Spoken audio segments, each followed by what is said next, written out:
And we're in Fabulous. this. It is Mercury retrograde, everyone, right now, which means that all communication and technology goes haywire. Hopefully, you're not experiencing that in your lives, but if you are, that is why. Hmm. So, welcome to Your Gut, the secrets to healing your adrenals and thyroid. I am Molly, and my awesome co host Jen is here too. Um, Hey. does Mercury retrograde deal with our bodies too? Yes, everything does. But yes, whatever's going on like out there in the astros are definitely affect us. And if you do want to use your body to help balance anything that might feel off, so travel can be off too. It's your pinky finger is your Mercury finger, so you can put that against your fingertip against your thumb. Basically, we have more nerve endings in our hands and feet than we do in the whole rest of our body. So if you meditate, put those two fingers together to counterbalance what's going on out there. And if any of you are in my private Facebook group, and you can, I'll email it out after, but I'm sharing a meditation this week to help counterbalance Mercury retrograde. So a lot of times we can feel more emotional when we're in retrograde, and just things that are inside of us that are off balance can kind of surface. So retrograde doesn't always have to be bad. It can be a time when we kind of reboot, regroup those things inside of us that feel off. So if things are feeling off too, it's a good time. Someone wrote, I feel way more depressed. Yeah, you're not alone. A lot of us, if there are things going on, especially like with our gut or things going on inside of our body, we might feel it emotionally a lot more when we're in the retrograde mode. The good news is it ends next week. So it's a time to be more compassionate with yourself and just know, like, okay, I need a little extra love right now because the planets are messing with me. Mhm. So that, I did not intend to talk about that, but anyway, here we are. Never know where it's gonna go. Hi, I mean, Molly. it's all related. Just like It is. we have the full moon coming up, right, on Yeah, Friday, and that's related to your gut. So if you guys are totally. feeling like more stomach issues right now, like a lot more digestional issues, that's definitely a sign that you have some leaky gut going on and things that we're going to talk about tonight. So we can kind of all touch on that since the full moon's coming up. I know. Yeah, literally Friday ends retrograde and then we go to full moon. So just hang in there through the weekend. Go inward, be retrospective, like eat healthy and just forgive yourself like crazy and forgive others like crazy because it's going to be crazy. So hi, I'm Molly. I'm a life coach and you are so pretty. Bless you all for wanting to help. I'm 28 and I feel 90. Oh, I hear you. Okay. Thank you, Letitia. I felt I was, how old was I when I started, John? 38, and I felt dead. So, anyway, Mhm. now I feel very alive. So, anyway, so I'm a life coach and I use a lot of, I actually worked with Jen. Jen's my personal health coach. And I went from being a very vibrant, successful person to like being in bed and like couldn't get out of bed and had no idea what was going on. Hi, Rose. I'm staying at my family's house in Pittsburgh right now because my mom is in the hospital. So I have little people jumping into the room right now. So I apologize if you hear any background noise. So I started working with Jen. I had no idea what leaky gut was, or I didn't even know that I had an autoimmune disease. I thought I was such a healthy person and I was doing all the quote right things, reading up on the latest experts and like, doing all the trendy stuff you're supposed to be doing. And it turns out a ton of it was horrible for my body. I had no clue what my body really needed. And so I basically started working with Jen to heal my health. And I found that a lot of the stuff that, I was told to do, not by Jen necessarily, but, the books I was reading, it's kind of like, do these supplements, eat this way, and blah, blah, blah. And I'm like, but where's the how? Like, how do I do that? You know what I mean? If we all just ate perfectly, like no one would be obese and we wouldn't have like emotional eating and all this stuff that goes on. And so I applied a lot of the tools that I use as a coach and an energy healer to help my body heal from my situation. And I think when Jen did my cortisol levels for my adrenals, she literally was like, "You should be hospitalized right now. These are the worst numbers I've ever seen." And I was like, "I'm like Boston strong. I'm not being hospitalized. Like that's bullshit." And I think I recovered a lot faster than the majority of her clients because I started using a lot of the mindfulness and the EFT and meditation and a lot of the coaching tools that I use with clients because I had to heal myself on a psychological level. Oh, that slipped out, but a subconscious level as well as a conscious level. I had to understand how my behaviors were contributing to this health situation. So yes, I 100%, Jen like helped me so much because I needed to know my body, and she taught me ways to do that through eating and through supplements and stuff like that. But the reality was, if I was still behaving like a maniac outside of those things, I was going to keep getting sick or not get healthy. So I applied my own kind of experience and training to complementing the work that I was doing with Jen. And I now work with a lot of people who have adrenal fatigue and Hashimoto's and leaky gut and stuff like that to help them bust through their health crisis and become happy and healthy and vibrant again.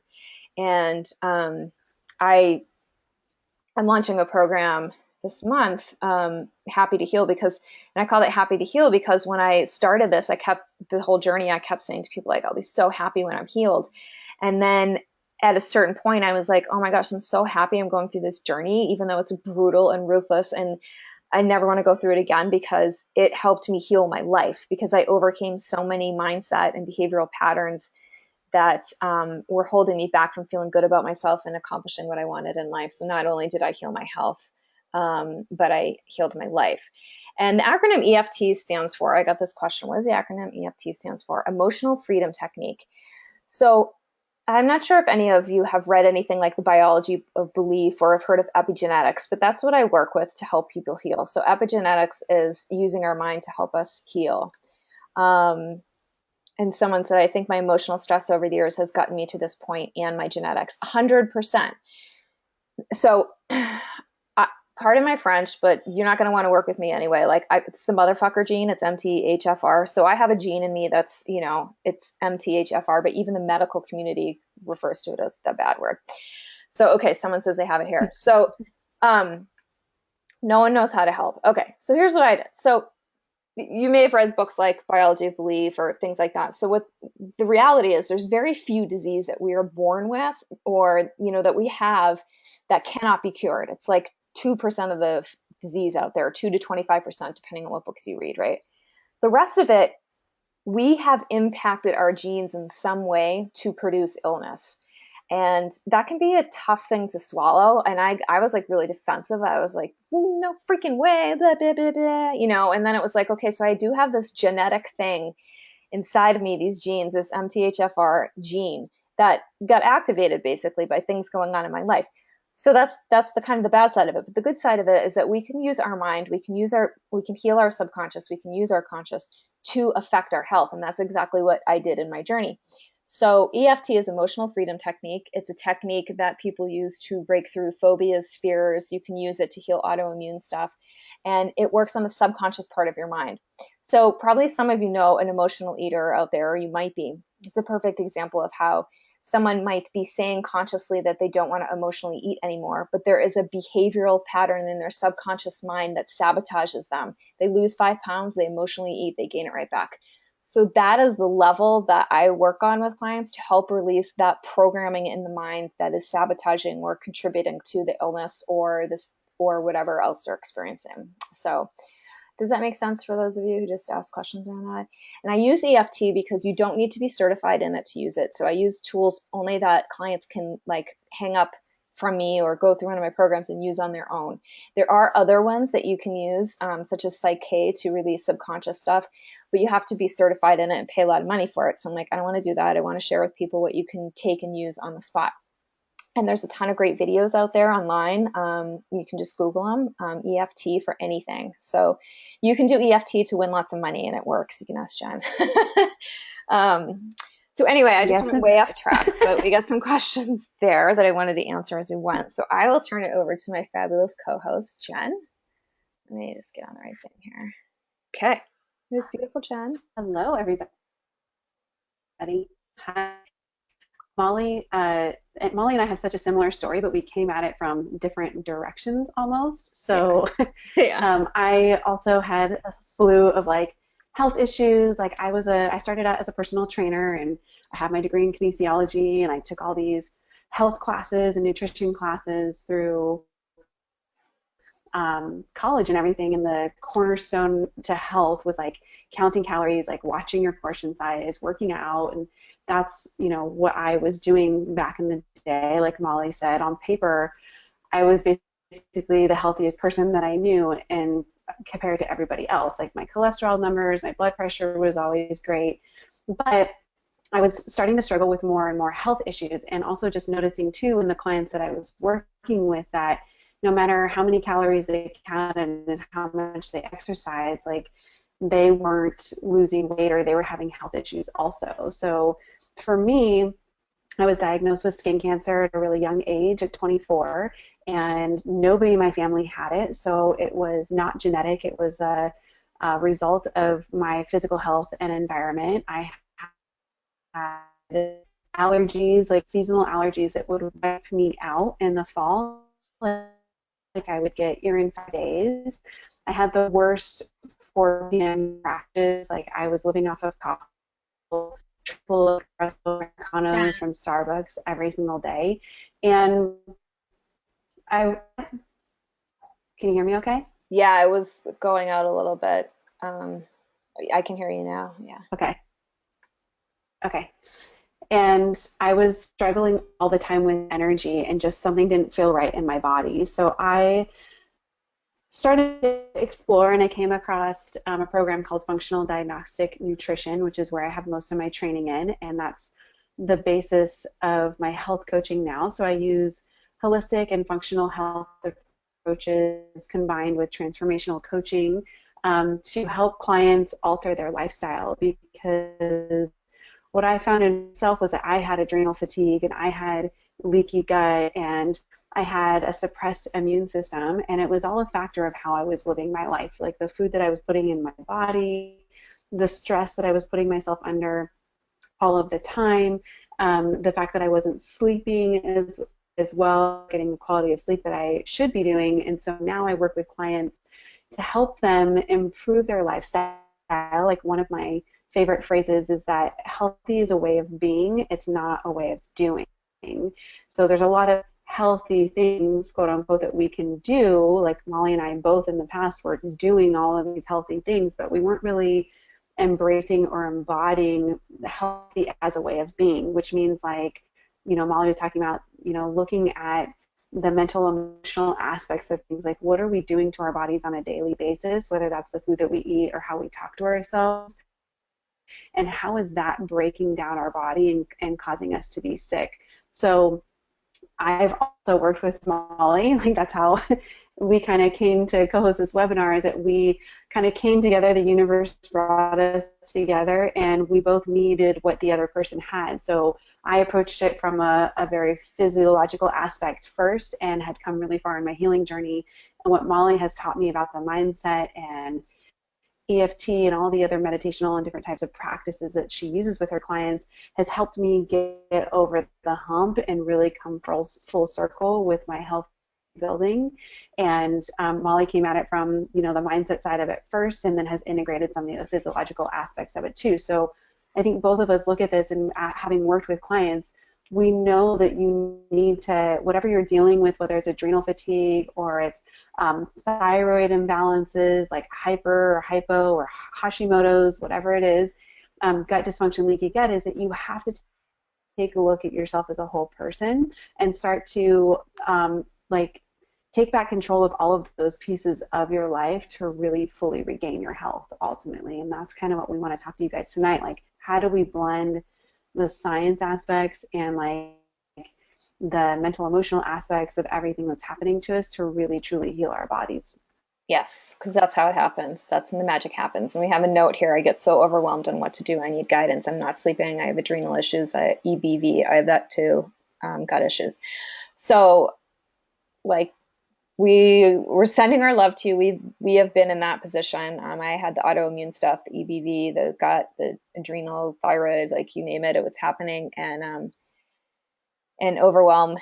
Jen is going to talk about how literally our body starts creating that overwhelm because of the stuff that's going on. And then also, what to start on first. So we'll talk. We'll definitely get into that. Where do you start first? Okay.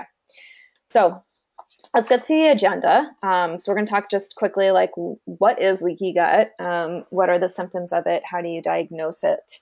And how does it affect the adrenals and thyroid? And then we're going to spend some time talking to you about how to naturally heal it. So these, unfortunately, aren't things that, you can take a magic pill and heal. And if you're having someone tell you that, then run out of their office, because it's just simply not true. But dietary changes, lifestyle changes, and then I'll talk to you a little bit about a solution that you might be interested in. But even if you're not, you're going to get a ton of good information in the next hour. So I will turn it over to my partner in crime, Jen, who's going to talk about leaky gut. Yeah, so let's talk about this mysterious leaky gut that so many of us probably are starting to hear more of. It's starting to become more mainstream if you follow Dr. Axe or different types of functional medicine people that are out there. Uh-oh, I know we're having a lot of audio issues. Jen, can you let me, Jennifer Bueller, who just wrote in, is it both of us or one of us? Where are you having the audio issues? It's really Jen. Okay. Molly's not having issues. Okay. Yeah, Jen, yeah. Do you have another thing you can switch to? Let me, yeah, I think it's so let me switch off. I will come right back on. Okay. In the meantime, while she's doing it, is there any questions from anyone about anything that you want to cover tonight or anything that we've talked about already? Do you want me to sing to you guys? Just kidding. I'm not really going to. I will share that my godmother's actually in my Facebook group, and she, in reading all my stuff, realized she probably has some of this stuff going on, and she finally just found a functional person in Massachusetts. And yesterday I talked to her, and I felt so happy for her, because there's nothing like when you're going through this journey of finally finding those people that are going to help you, and almost immediately who they are. And so she had that aha moment. Okay, cool. Hi. I'm back. Okay, sorry about that. My Wi-Fi dropped earlier, thanks Mercury retrograde, and it hooked up to the wrong one, so I should be coming through more clear now. Okay, cool. Yeah, it sounds much better to me. Okay, good. So getting back to leaky gut, like I was saying, leaky gut's kind of this mysterious thing, but we're starting to hear more and more about it. It's way more talked about in the functional medicine space, and it's not really recognized in mainstream medicine as an actual condition. However, there are ways to basically identify it, and we'll talk about some of the testing ways. But essentially what leaky gut is, and I'm going to use some technical language here, and then I'm going to have you walk you guys through like visually what this looks like. So the definition is basically it's an increased permeability of the mucosal barrier in the GI tract. So when you have this increase in permeability, this allows toxins and unwanted substances to cross into your bloodstream. And these are the kinds of, once those toxins cross into your bloodstream, they start to cause things like brain fog, they suppress your immune system, they cause allergies. Because of the toxicity, your body will try to eliminate them in the form of like skin rashes or breakouts. You get a lot of inflammation with when this is happening that can cause symptoms of IBS. Like I love when I have clients who say, well, I was diagnosed with IBS. That's such a generic like BS diagnosis, because it just means that they don't really know what's wrong with you, so they're calling it IBS. It can also cause like food intolerances because of the inflammation and the chaos that's going on there. That inflammation can lead to arthritis. And then overall, like your gut is in charge of doing a lot of things for you. It's where different neurotransmitters and hormones like melatonin are produced. So if your gut is damaged, if you have leaky gut, it causes these hormone imbalances. It can also lead to things like asthma.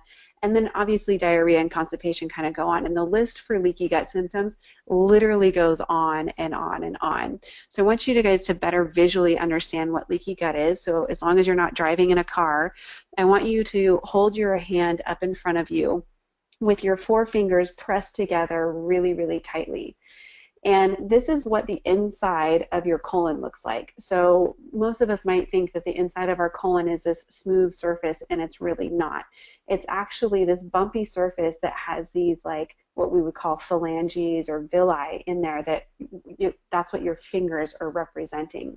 So there's supposed to be, and when your fingers are held tightly together like this, these are called tight junctions.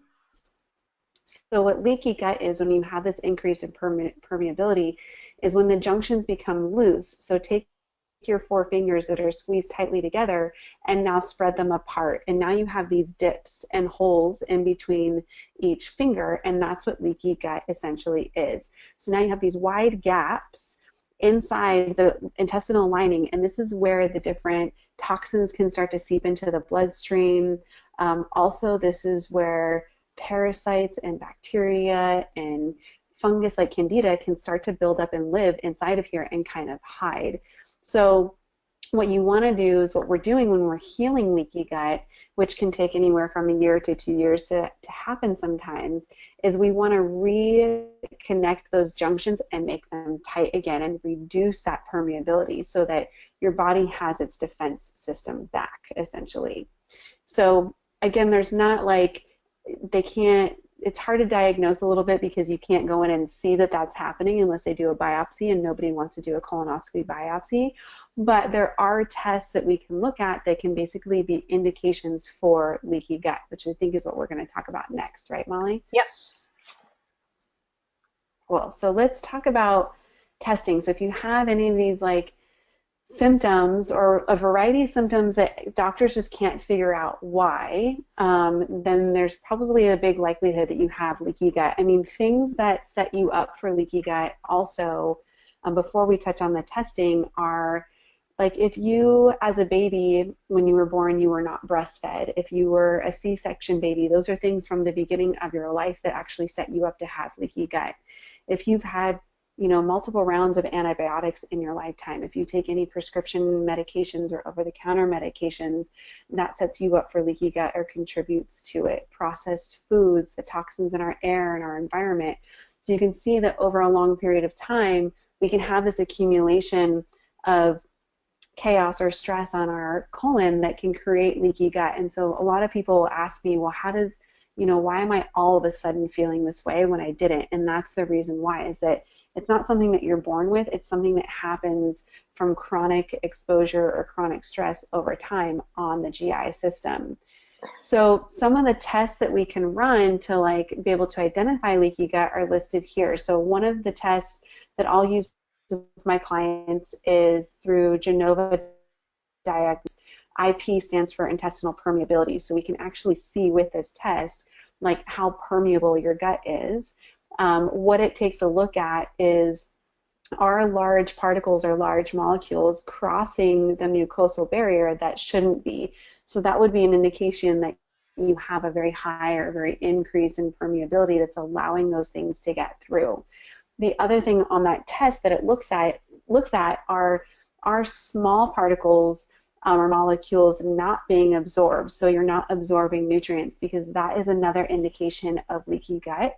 And the fact that just the mucosal barrier or the wall that is in there is inflamed and damaged, so that you're not digesting and absorbing maximally. Which, if you think about it, if you're not absorbing nutrients maximally or optimally, then you're not getting the vitamins and minerals that you need to even heal your gut lining, let alone like balance your hormones and all the other functions of our body that need them. So another test that we can look at is, or run, is a stool sample test. And this is probably the most common one that most functional medicine doctors will run, or functional health coaches like myself. And I want to let you guys know, in case you're going to go to your doctor and ask for this kind of stuff, is that the best type of stool sample test to really run is something called a PCR test. These are the best kinds. So there's two different types of stool sample test.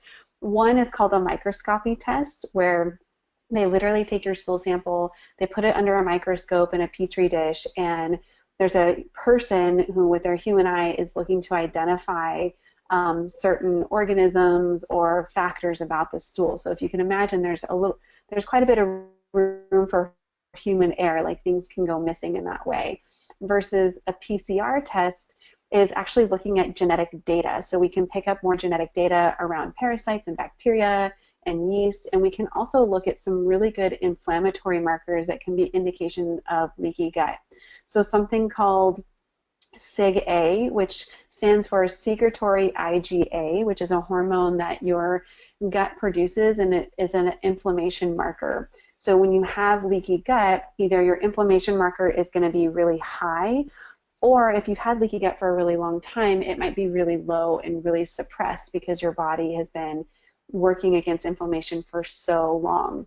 Calprotectin and lactoferrin are also two other types of inflammatory markers that we can pick up on certain PCR stool samples that are giving us an indication overall of just the kind of inflammation and the onslaught of chaos or damage that's going on in the colon.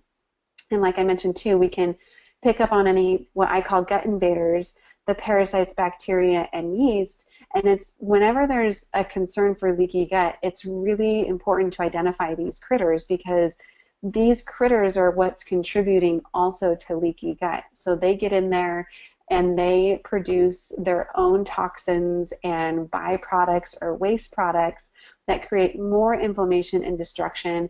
And they also create something called biofilm, which can be really damaging to our insides as well. So these PCR stool sample tests are the best, like kind of most accurate type of test to be picking up on this kind of information.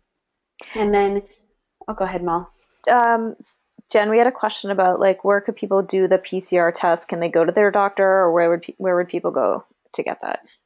Yeah, that's a really good question. And some functional medicine doctors are able to would have access, and they would run these types of tests regularly. So you can go to, if you have a doctor that's a functional medicine doctor, you can certainly request that.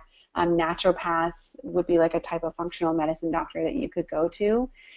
You can also go through me to run these types of tests. If you guys want to do testing, like that's basically what I do with clients. Molly and I did a test for her and found some critters in her gut as well. Yeah. And I work with all of my people remotely, but if you're looking to work with somebody in person, you can also look up functional diagnostic nutrition practitioners and find somebody that's local to you, which is basically a practitioner that does the same kind of work that I do, has gone through the same type of program and everything that I've done, and they certainly have access to these tests, definitely.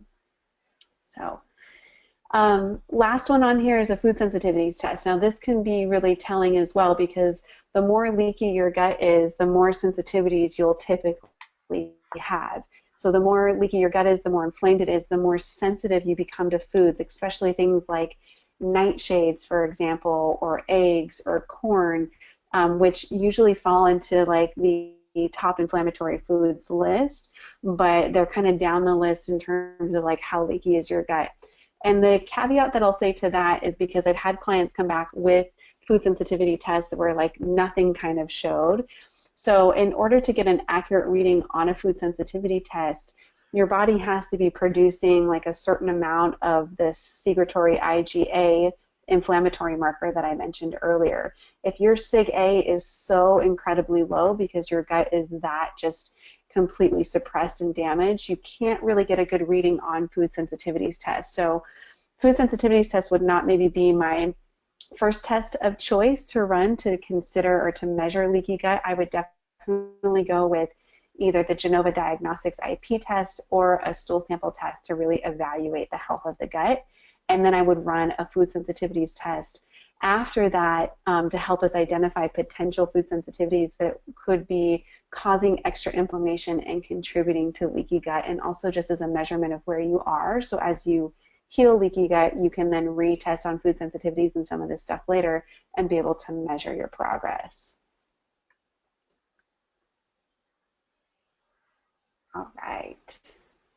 So let's talk about how, I just got caught up by one of the questions on here. That's why I paused. It says, what about IgG? Does that tie into all my doctor would do was I don't know if you finished typing in that question, Leticia, so maybe retype it. I'm not sure if I understand, and we'll come back to it.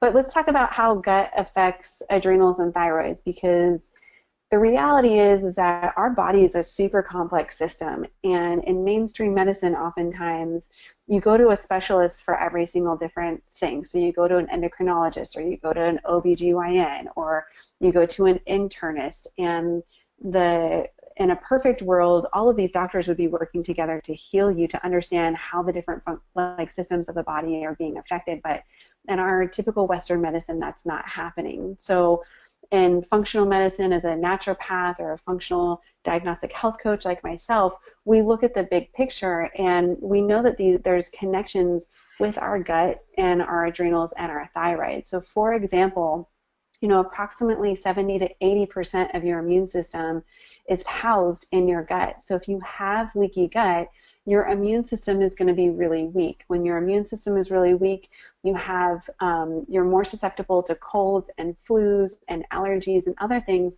that start to wear down on your system, that start to create chronic stress. And then that puts more stress on your adrenals, which then it's a domino or a cascade effect, and it starts to affect your thyroid. Another example is melatonin. So about 80% of melatonin is made in your gut. And in order to actually make melatonin, you also have to be making good amounts of serotonin, which is a neurotransmitter that's also made in your gut. So if you have leaky gut, then your body is not like that surface area is inflamed and it's damaged. You can't make serotonin adequately, which then could lead to actual depression. And also then you can't make melatonin adequately, which melatonin is what regulates your sleep cycles. And melatonin and cortisol kind of do this perfect dance together throughout the day. Like cortisol is what gives you energy in the morning, and then melatonin at nighttime comes in and it helps to bring cortisol down as melatonin is released so that you can go to sleep. So if your melatonin is off, that means that your sleep cycles are going to be disrupted, which then impacts cortisol and your adrenal balance as well. And I already mentioned earlier about the absorption of nutrients. When you have leaky gut, you're not digesting food very well and you're not absorbing nutrients maximally. So occasionally with a client, I will run on top of the stool sample test when we see like how damaged their gut is, we'll run a micronutrient panel to look at all of the vitamins and minerals and where their deficiencies are, and then supplement for that specifically until we can heal leaky gut and restore balance so that they can absorb better. And leaky gut also suppresses thyroid function overall. So our thyroid is so intertwined with so many other aspects like our liver and our gut function and our adrenals. It relies on all of these things to be working in combination with each other in order for the thyroid to be functioning properly. And specifically with leaky gut, with Hashimoto's or any type of autoimmune disorders or disorders, they say that 3 things have to be in place in order for the autoimmune disorder to present itself. You have to have the gene for it, you have to have leaky gut, and then you have to have something that triggers the gene to become active. So triggers for the autoimmune disorders could be things like gluten or certain parasites or certain types of bacteria. And remember, those parasites and bacteria are only able to live in our gut if it's leaky. If we have a healthy and a strong gut, then those critters can't live in there. Like our body will get rid of them automatically. It's just that when the gut is leaky, it sets up a perfect environment for them to come in and set up shop and start living. And when we're more susceptible to those gut invaders, or like I mentioned before, they create internal, toxicity. They give off their own byproducts and waste products that those toxins get into our bloodstream when we have leaky gut. They create more stress chronically internally for us. And then they also start to overload the liver. So your liver is in charge of eliminating toxins out of our system. And the liver is where 60% of your thyroid hormone is converted. So if the liver is getting overloaded from toxins that are getting into the bloodstream or from toxins from these gut bugs, then it's not going to be able to convert thyroid hormone properly or glucose or any of the other things that it's supposed to do. So it's just this compilation of all this added stress, and it's all of this internally will start to disrupt cortisol rhythm. So there's no, beginning or end to this. It's just a vicious cycle. So when I work with people to restore balance, we have to attack it from like all different angles. We have to fix the diet. We have to start to balance the hormones. We have to get good sleep. And we're going to talk a little bit more on the next couple of slides about how do you start to rebalance this, because we don't know exactly where it started, but we need to focus on multiple different places in order to put it back together. Okay, great. Right. There's a couple questions if we want to answer them here. So questions about life-threatening allergies. The best way to test for those life-threatening allergies is definitely a blood test that you would get from your doctor. The food sensitivities test that I was mentioning earlier is not testing for life-threatening allergies. It's testing on your degree of just a sensitivity to them, like how inflammatory are they for you. And asking about bloating and acid reflux. So I'll touch on those just really quickly. Bloating and acid reflux can be caused by a couple of things. Bloating could be potentially just in like not being able to digest properly, not eating the right ratios of foods, or having leaky gut in general. It can also be an indication of a bigger, more systemic problem called small intestinal bacterial overgrowth, such as or also known as SIBO. And acid reflux is usually a red flag for a bacteria called H. pylori that can live in your gut when you have leaky gut. And H. pylori is probably the most common thing that I find on stool sample tests. It basically, feeds off of stomach acid, so it'll grow and feed off of your stomach acid and suppress stomach acid, which actually gives you acid reflux. So, all right. Thanks, move on. All right. So we're going to spend the rest of the time talking about how do you naturally heal your gut. And there's a lot of things that go into this. So you're not going to walk away with a map of exactly what to do, but we're going to definitely go through the key areas that you need to be looking at to focus on in order to begin your health journey. So they include diet, supplements, and then the lifestyle stuff, the thoughts, the behaviors, and connection with your body, which is something that many of us don't have, even though we think we do. So let's get started with Jen talking about the diet aspect of healing. So diet is a huge part of the healing process. When I work with clients and we heal leaky gut, I say it's a three-prong approach. You have to eliminate the inflammatory or toxic foods that are causing inflammation in there, that are contributing to the damage overall. You also have to add in some healing supplements to work on healing leaky gut. So things like collagen and gelatin and glutamine and a digestive enzyme and omega-3s, these all help to reduce inflammation and reduce digestive stress internally. And they also help to increase absorption of nutrients that your body needs to actually heal itself. And then the third part is also identifying any of the gut invaders that you might have that are contributing to the leaky gut in the first place. There's also some really key important factors in here just to reduce overall digestive stress. So eating 100% organic as much as possible. The processed foods that we're eating or the non-organic foods that we're eating, they have so many different pesticides and chemicals or GMOs associated with them, or any meats that's not organic, they're pumped with antibiotics, and our body absorbs all of that. So like I said earlier, toxins like environmental toxins or antibiotics or prescription medications, those are all things that contribute to leaky gut. So one of the ways that you can control that is by minimizing those things in your food and by eating organic. And I think one of the most mind-blowing concepts to healing leaky gut is making time to metabolize your food. Like whenever I talk about this with clients, everybody's like, oh my God, I never even thought about that. But what I'm talking about is the reality is that 25% of digestive stress comes from the foods that we're eating, and 75% of it comes from who we're being. So if you think about it, in our society right now, we are constantly on the go. We're eating our breakfast in our car on the way to work. Then lunchtime, we're usually eating in front of our computer or as we're sitting in a meeting. And then dinner time, we're rushing home and cooking and dealing with family and maybe giving ourselves 5 minutes to sit down and eat.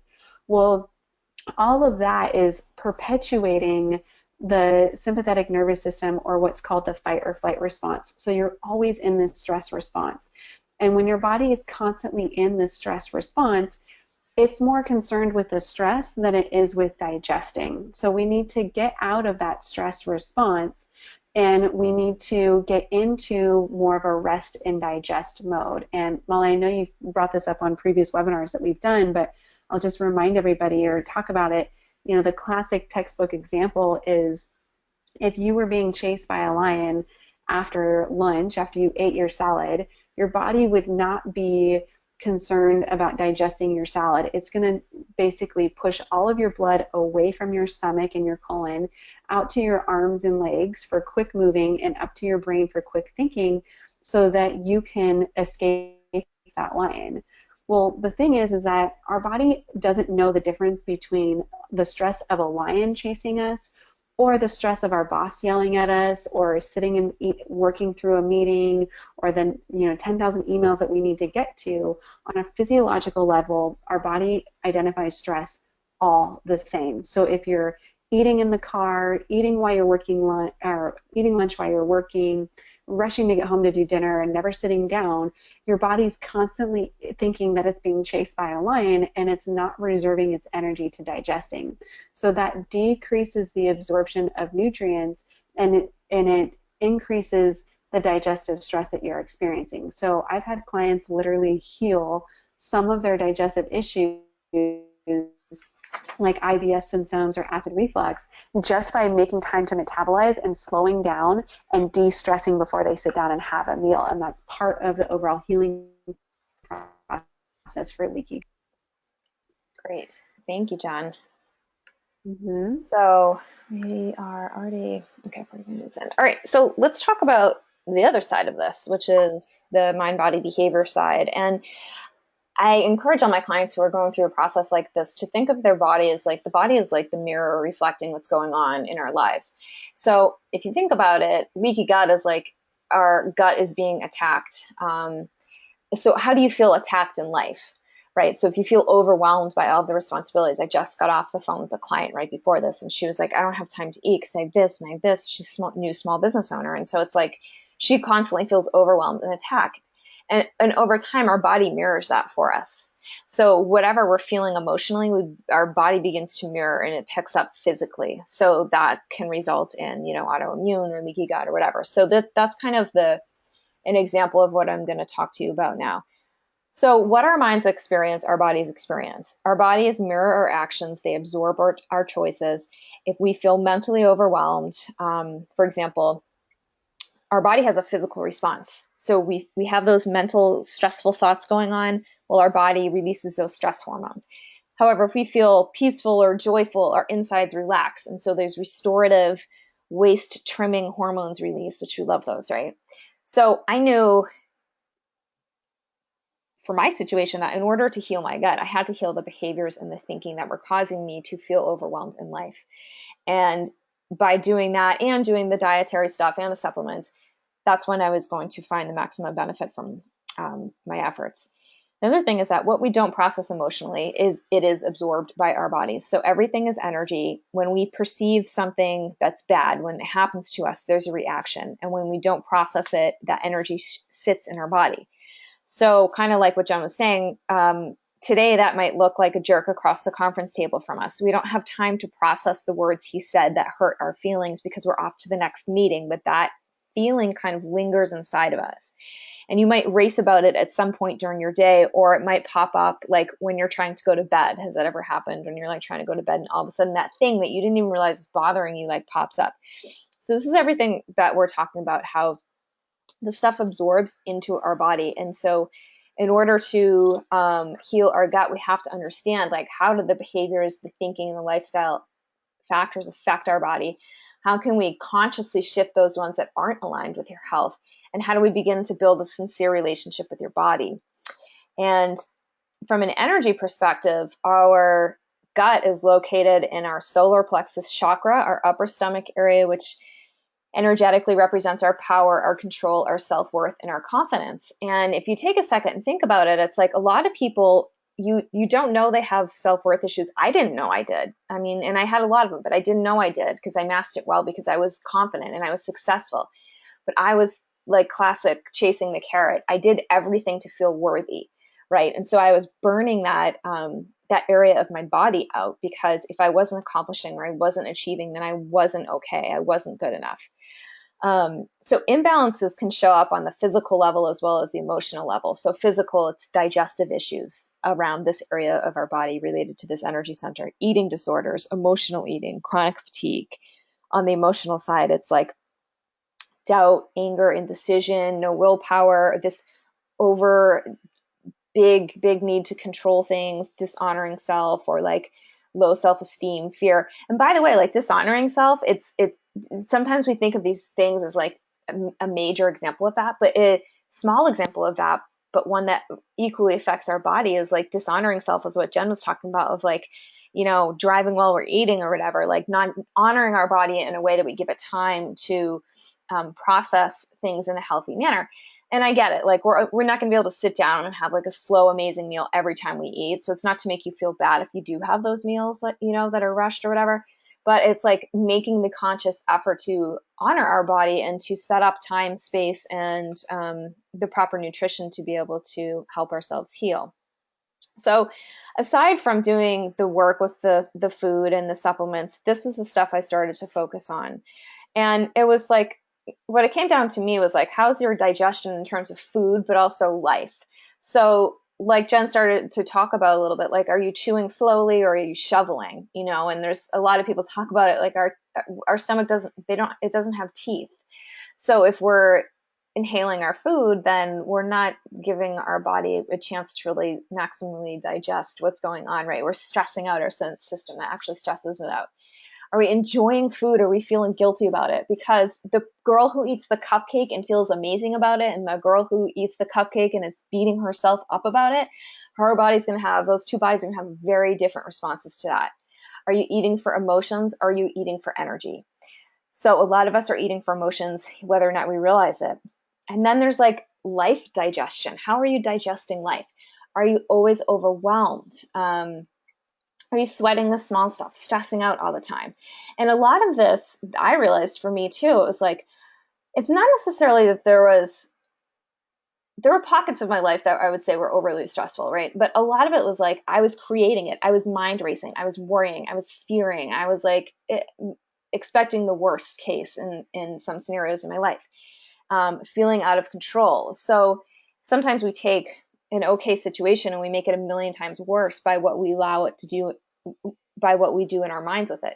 And by the way, we can be doing all of these things, which I was doing, right? And on paper look very healthy. Like I was going to yoga and I had a regular meditation practice, but outside of those practices, I was like, I'm a self-proclaimed maniac. Like I was like behaving like a maniac, I was like speeding to yoga to relax and, like letting my mind go crazy with worst case stuff. So all of this contributes to our body's experience, not owning our worthiness. That's a big one. So if you're not taking the time to feed your body what it needs, and you're not taking time to digest your food in a healthy manner, then you're not owning your worthiness in this area of your life. And it can be hard to take responsibility and look at it this way. But the flip side is when you start doing it, your worthiness level like shoots through the roof because you begin to take care of yourself in a whole new way. So I wrote a blog, I think it was like 2 weeks ago, about this with a lot more information on it that you can check in and read about it. But basically, with control, like, do you feel like you're totally out of control? You don't have enough control. You're giving away control to others. Worthiness. Are you feeling like you're not worthy? Do you feel like your worthiness has conditions, like you must be accomplishing, like I was talking about earlier? Do you feel like you're not setting boundaries with others, meaning you're behaving like you're not worthy, or you're feeling like you have to be perfect? I've been talking about this a lot in my group this week. Like perfectionism is a worth issue. Digestion. So are we feeling overwhelmed or attacked by our emotions or our experiences? Are we taking everything personally? Are we feeling pestered by life? Like we are so overwhelmed. It's like, what else are you going to put on me? So literally feeling pestered in life, it's us inviting parasites into our stomachs. Like that's what pests are, right? So there's a lot of different ways that this will show up: the worry, the anxiety, the fear. And I'll give you a few examples here, but I'm worthy because of my blank. There's a conditional worthiness going on inside of you. This is all connected to the stomach area, the gut area. If I don't do it, I won't be. Taking on an impossible amount of whatever it is, work, responsibility, or whatever. It could be to avoid emotions, to avoid people, to avoid reality. And like, I use the example of racing to yoga to relax. So stressing yourself out over the positive things in your life. So we're moving through this pretty quick, but I want you to think of, outside of our time together, think of like, how are you doing these things in your life?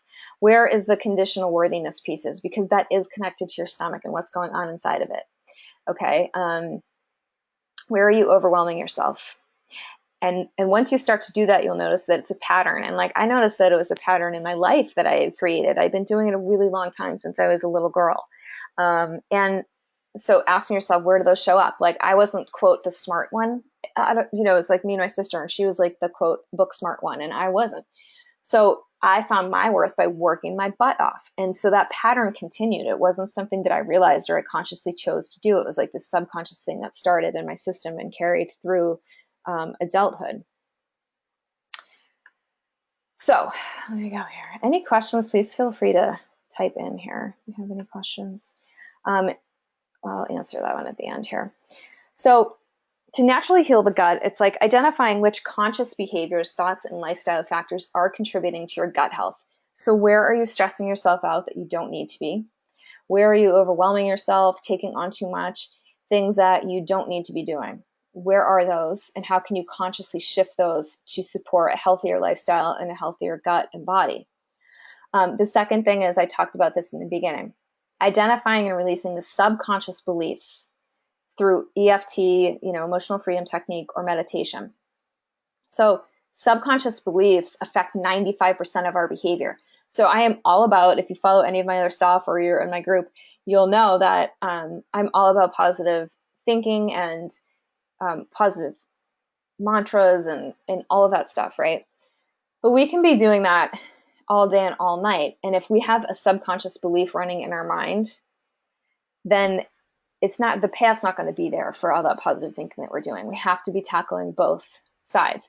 And, some of my clients, they like doing the easier meditations, and I'm like, great, do them all day long if you want. But we have to do some of these other ones. I use Kundalini ones that deal with the subconscious mind a lot, or EFT, because we have to tap into that computer inside of you that on some level is saying you're not worthy, you're not this, you're not that, because that contributes to this whole situation as well. So it's shifting consciously, it's shifting subconsciously.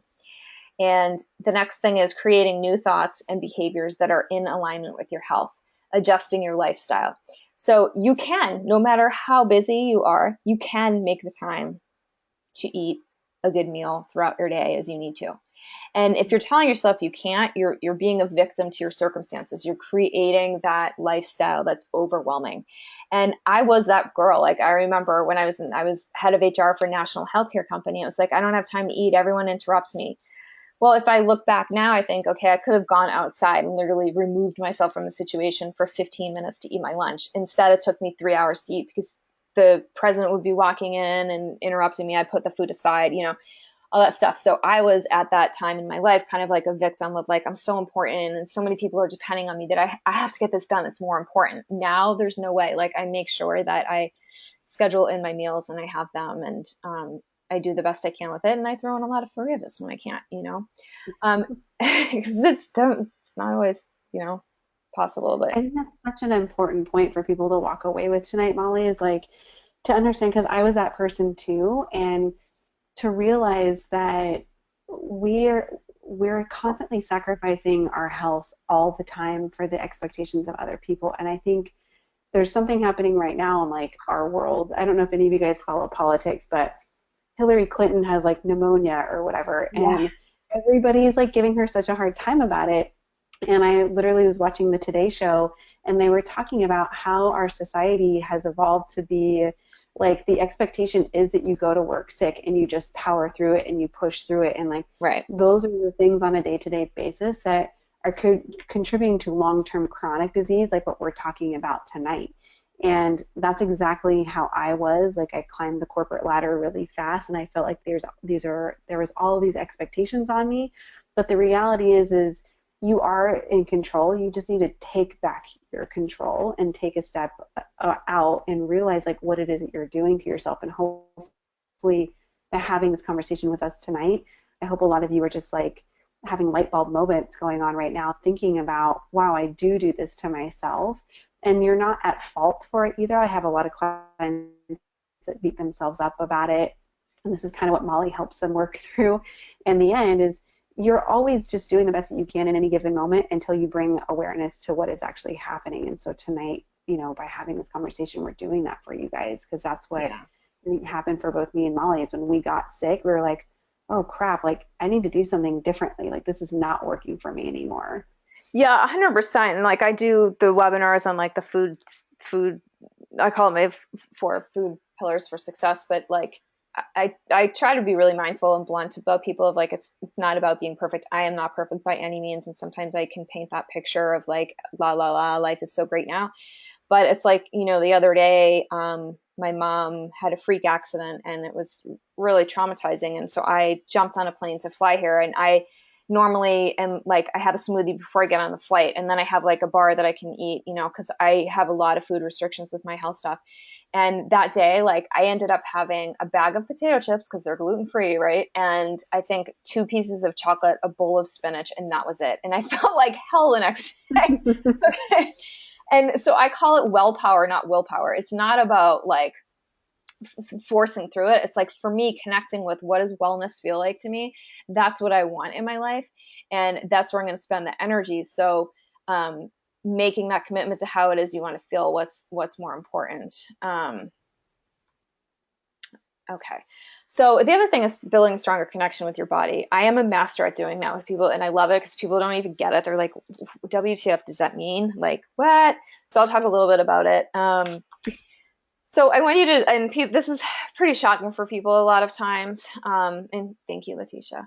Um, like, be honest with yourself. Like, what's the last 5 things you said to your body? Because if you're honest, God bless you if you have an amazing relationship with your body. But for most people, last 5 things you said are extremely critical. And our behavior and our expectations are way off. So we criticize our body after we eat like crap for looking a certain way. It's like our body looks a certain way because of some of it's genetics, but a lot of it is because of the choices that we make. And so as we're stuffing our body with cookies, right, we're criticizing it for not looking the way we want it to look. So can you think of like the last 5 things you've said to your body? If you said those things to a friend, and you said those things to your friend every day for their lifetime, do you think that person would still be in your life? There's no way, right? So in the mindfulness work I do with clients, it's like you become a witness to yourself, to your mind. Well, we become a witness to our body in this process, and we become in a relationship. We get into a relationship with our body. So most of us are just taking from our bodies without really giving. We make food choices based on our emotions or based what we want or based what tastes great. By the way, healthy food can taste freaking amazing, which is something I've learned this year. I've always thought like healthy food is like bland chicken and like a piece of like, I don't know, like lettuce. It's Broccoli. not, yeah, I'm like, bleh. No, like there's so many ways you can make healthy food taste amazing. So think about this. Like, what is the relationship that you have with your body? Are your expectations unrealistic compared to what you are giving to your body? Talk to your body, people. Like, talk to it. Like, tell your body that you love it. This week, I have been not sleeping that much. My health game has not been on point because I haven't had the resources, the time, or anything else to do it. My mom's health is the most important, and then managing my dad outside of that is the second most important thing, right? So I am just talking to my body. I'm like, I love you so much. Thank you for bringing me through this process. We get home on Wednesday and I'm going to pamper you, and I love you. And I'm so grateful that you're giving me all this extra energy to be able to be there for my family right now.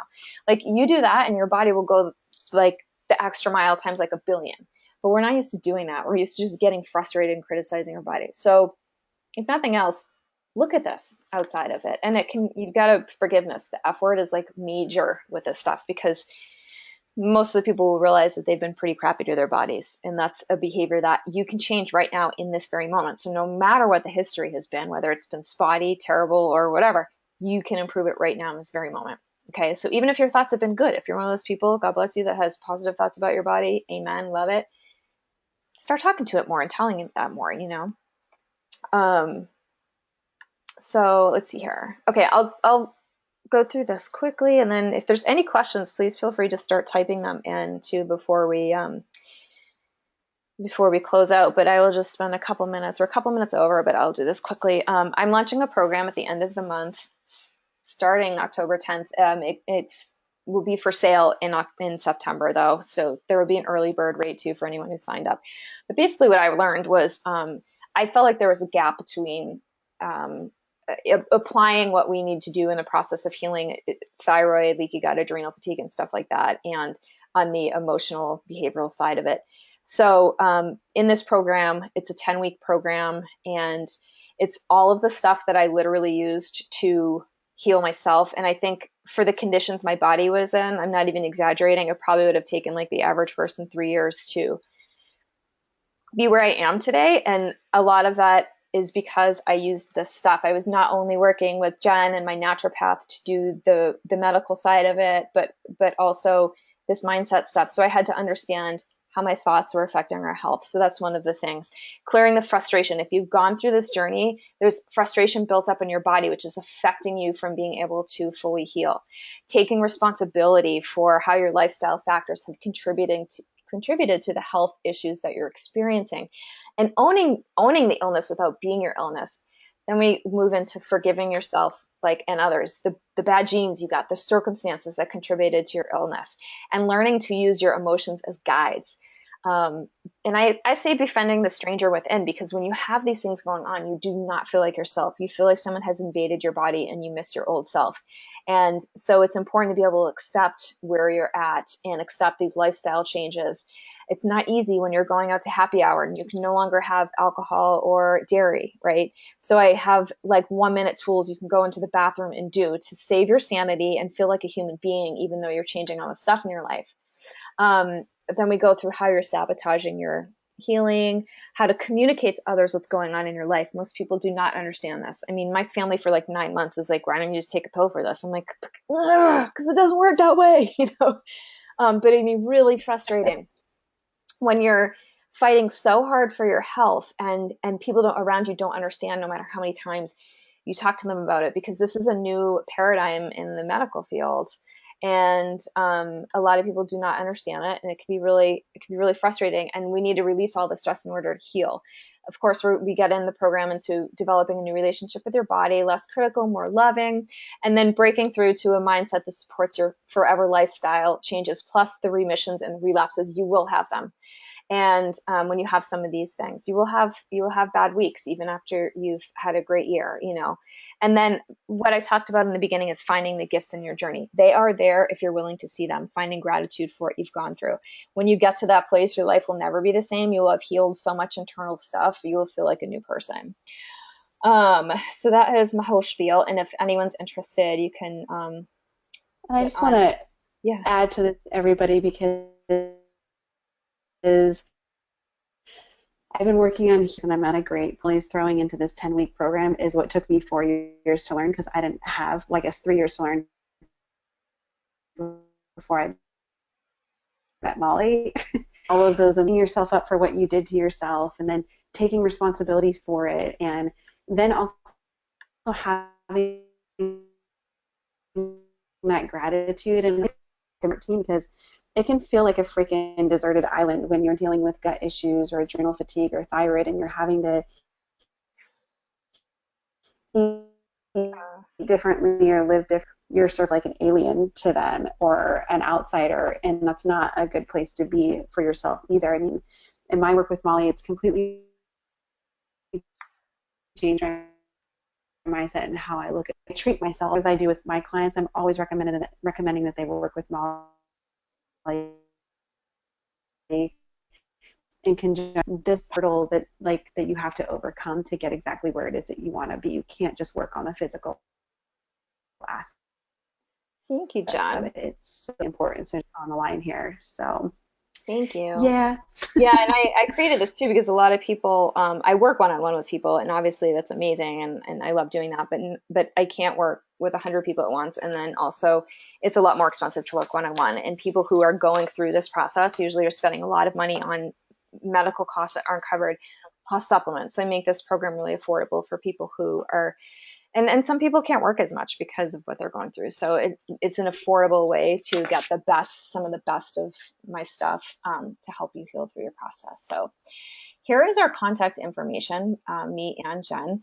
If you have any questions, feel free to reach out to us at any point. And I know Jen's launching a, what do you call it? It's like a seasonal cleanse challenge. It's way more than that. And you should all do it because it'll teach you how to eat again. I didn't realize I needed to relearn how to eat. But when's that, at the end of the month, Jen, you're doing that? Okay. Yeah, I'm going to open up early bird enrollment around, well, actually 5th. So cool. I think if you guys are considering Happy to Heal, you should get involved in this challenge onto what you're doing. And I know a couple of you asked about, or someone was asking earlier, I think Leticia, testing, like how to be interested in doing any of the gut testing or adrenal testing, thyroid testing. I do all that kind of stuff. You can go and schedule a recovery-call. But yeah. All right. All right, you guys. Well, thanks so much for hanging in 10 minutes after and working through our technical problems with us. Yes, by Mercury retrograde. And I'm kind of delirious from this week. So Mercury retrograde ends next week. So, but I believe the full moon's this week. So it's Friday. Yeah. All right, ladies, have a beautiful evening, and thank you for joining us tonight. Thank you. Yeah. Bye, everybody. Bye.